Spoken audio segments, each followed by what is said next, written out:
BroncoRadio.com, where every second of the day an artist is live. You're listening to I Think with our social commentaries. This is actually a very special interview, ladies and gentlemen. We have in the building one of the finest production assistants. Or are you production manager? Production assistant. Production assistant. She is a student here at Fayetteville State University. And matter of fact, I'm just going to let her bring herself in. Who do we have in the building and in the studio right now? Well, I'm Emma. I am a mass communications major. I'm currently a junior.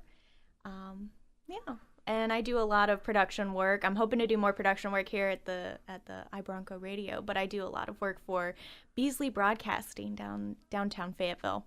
So this is why she's here, but she doesn't know why she's here. And ladies and gentlemen, we know how we get down. We ask the existential question. We ask the conceptual questions that often just cause people to think and get a different perspective in life. So the theme or the subject for today is intercultural communication, which coincidentally, her and I are both in the same class in this wise. Woo-hoo, go Dr. Stana. Yes, Dr. Stana. Shout out to Dr. Stana. I want to ask you a question, Ms. Brown. Go ahead, Mr. Hawkins. And the question is, well, it's going to be a couple questions. Okay. The first question is, why is it so difficult? As a matter of fact, let's go ahead. Let's identify a difference right now.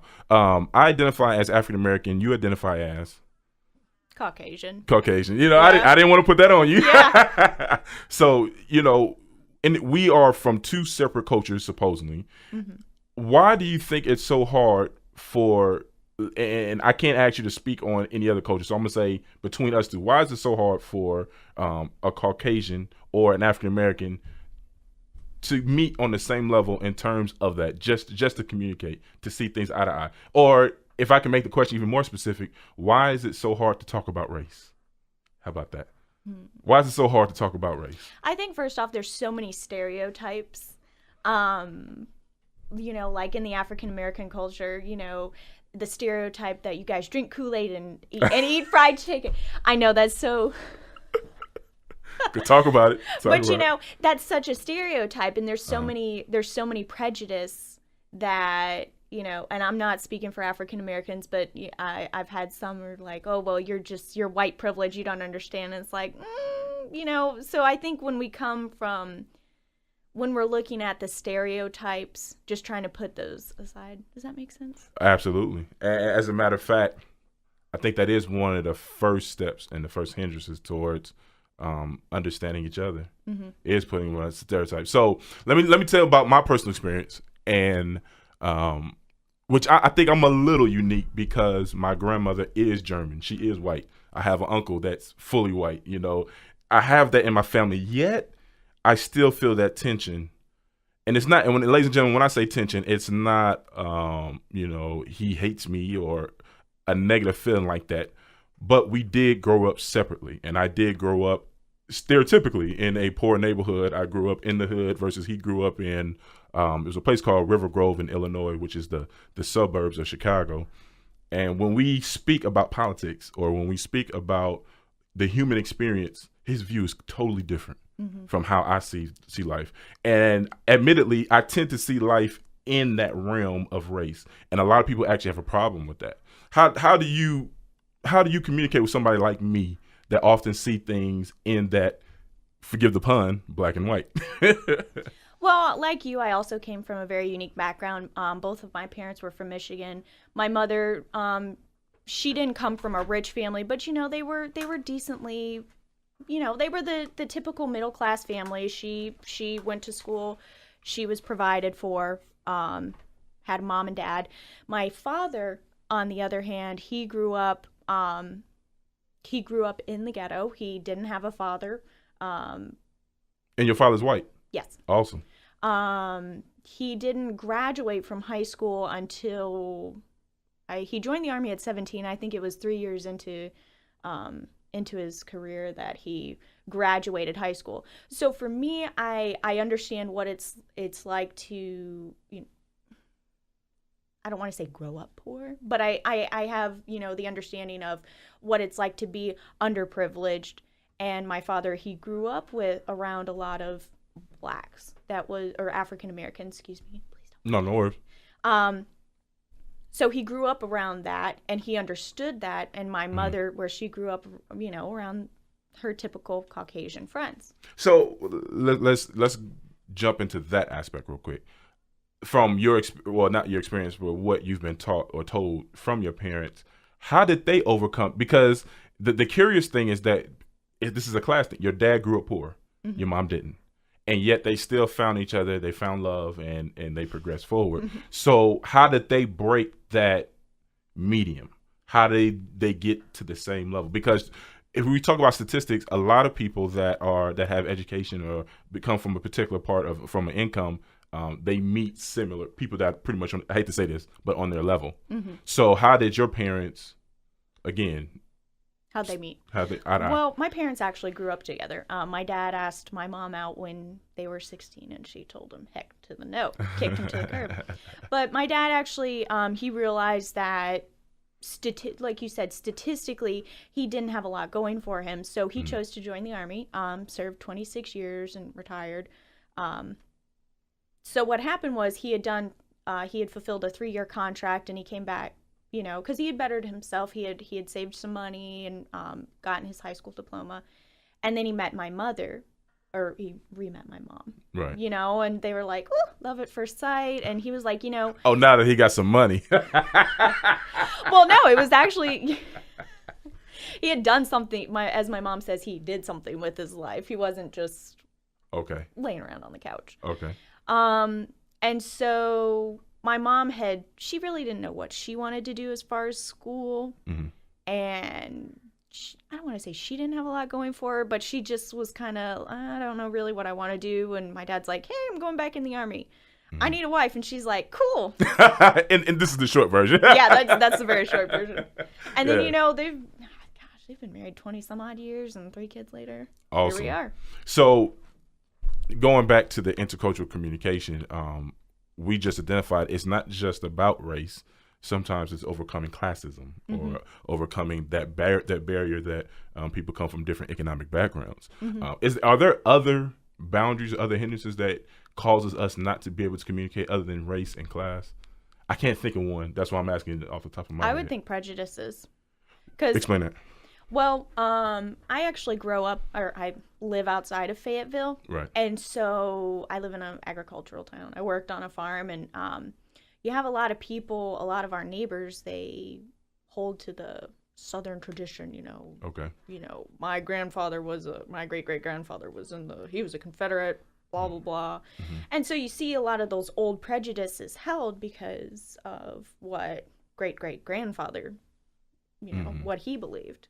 But those prejudices are still not, is that culture, like, I'm interpreting that 2 ways, because I'm from the West Coast, so I'm very third person when it comes to the North versus South. Those Yankees versus. I never heard a person from the North say there's Confederates, but there is a cultural conflict in that. So are you talking about that, or you're just talking about just good old prejudice, our way of living from the South? White people here, black people here, this, that. What do you mean by the traditional? It's kind of, you do have it really boils down to the North versus South, because, historically speaking, when the Civil War came about, the South wanted to secede because they wanted to keep their slaves. Sure. And, they were very suppressive, not only to the African American slaves, but also to the poor white class. Absolutely.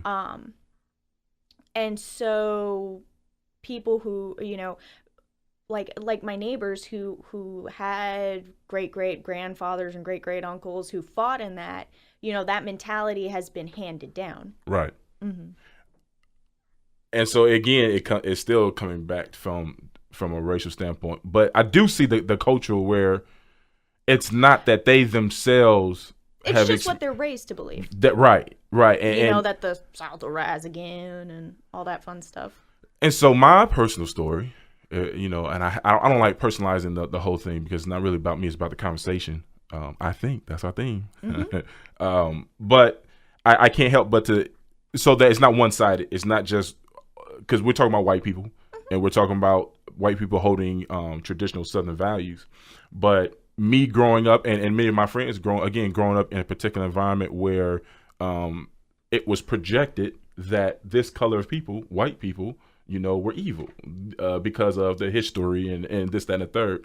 And it demonizes people without actually getting to know them, only because of a historical aspect. And I feel that a lot of African Americans, no, I don't want to say that because that's not true, because a lot of people will disagree with my views in that. Some African Americans hold that ideal to be true, and it's not until they're exposed, and because that's the biggest problem. It's the exposure to reality. Not the reality, and not see, they don't grow up around white people, so everything that they've been told, that's true.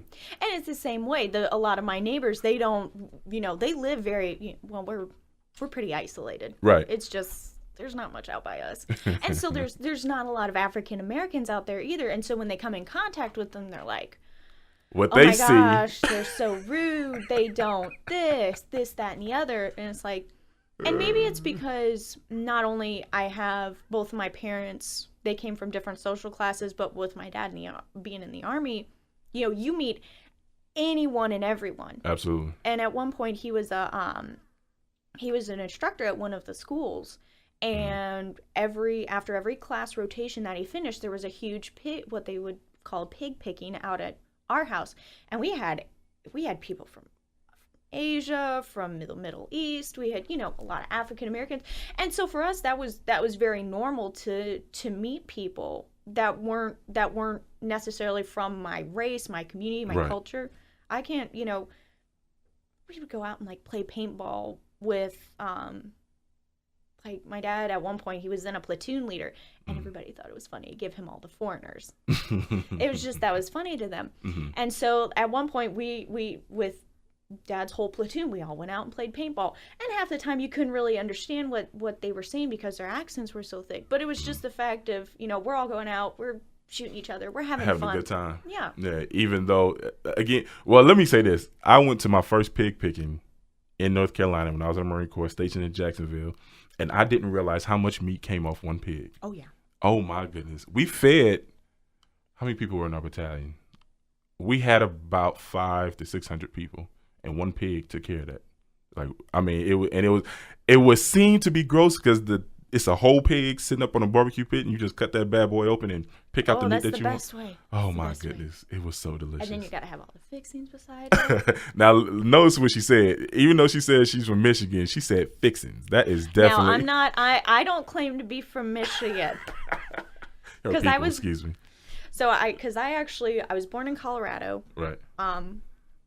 And then when I was about 2, we moved to Germany. Mm-hmm. So my first memories of being a kid were living in Germany, and speaking the language, being out among the people. Because my parents are like, you know what? If we're gonna be here, we're gonna be overseas. We're gonna embrace the culture. Oh, they did. Yeah. Actually, you actually brought insight to you as an individual, where. And ladies and gentlemen, we are what is considered. We're at Fayetteville State University, which is a traditionally historically black college. And Miss Brown has actually been a little bit of an inspiration to me because I've had her in a previous class, and Mr. Ross, Com 210. I think so. Well, whatever. Intro to communications. Intro to communications, and there was a lot of strong views that were expressed in that class, and I would dare even say there was some biases going on. Even because there were times I just I was the only white girl in there, so that's were what times I was gonna bring up. I'm just not even gonna put a dog in this fight. And she took it, and she stayed quiet. Yet she'll come back and she says he even enjoys the college, loves the college. Oh, I love it here. So do I. We ain't gonna talk about the locals and their views, but we have to understand that I think because of your background, you've learned to appreciate and understand the difference between true prejudice and those that just hate to say, but just ignorant. Mm-hmm. And when I say ignorant, it just means just a lack of education. There's some views that in our current class that people express is you just need to learn a little bit more. You just gotta get there. So that Ms. Brown is to me is the exception. A lot of people just don't have those. I don't even have those types of experiences. And I'm a truck driver. I've been all throughout the United States, but I've never lived in Germany. Mm-hmm. And I've never lived inside another culture. But you have, and you've experienced the whole thing. So I think that's pretty dope. And to me, I think that's one of the remedies to eliminating a lot of our old ideals. Mm-hmm. It's to clear my own mind. a lot of my thinking is geared around Afrocentric ideals, more specifically just to uphold and protect the positive image of being black. But at the same time, I'm very conscious of, while I'm trying to protect that image, I don't want to downgrade anybody else while doing that. Exactly. You want to hold to the traditions, the values, and the ideals that that your culture brings. Absolutely. And like you said, upholding those positive images and those positive values. But at the same time, there needs to be a line drawn where you're putting aside your prejudices of towards other cultures, that you're not saying, oh, I'm so much better than you because X, Y, Z. Hold on. Let me test you. So what did Dr. Stanner call that kind of thinking? Oh my goodness. One word. I might pronounce it wrong. Egocentrism. Close. Ethnocentrism. We learning out here, ladies and gentlemen. Where am I getting ego? Egocentrism. I don't even know what that means. Ego. It's ethno. When one culture, when you think that your culture is the best culture, and you above everybody. So that's what she's speaking to. We're actually coming across our time. We're almost there. Let me ask you one more question, Miss Brown. Mm-hmm. This is very difficult for me to ask, but I have to ask you. And I've asked all our guests that's done interviews so far. It's only been, I've done a couple of interviews, but I've only asked one person this particular question. So you get a second one. Woohoo. If heaven exists, what would you want God to say to you? Well done, good and faithful servant. Interesting. Ladies and gentlemen, this is BroncoRadio.com, where every second of the day an artist is live. This has been an interview for I Think, where it's not about us, it's about the conversation. I hope that you all have received something. I know I have, because I am a person that just enjoys speaking about these kind of topics. You always get a lot out of it, because you get, even if she wasn't Caucasian, she's a different person and she has her own views. And that's what I love. Let's share. Let's be open. Let's be honest, because that, I believe, is what will cause us to break down the communication barriers. And if you all don't know, I didn't prep her for this interview. We just literally came into the studio and said, hey, let's do this. So, ladies and gentlemen, let's get ready. If I had a little clap machine, Emma Brown. Thank you for having me. No worries. BroncoRadio.com, where every second of the day an artist is live. And we'll see you next time and for our next interview. Remember to love the one above you and love those around you, and you too can be a part of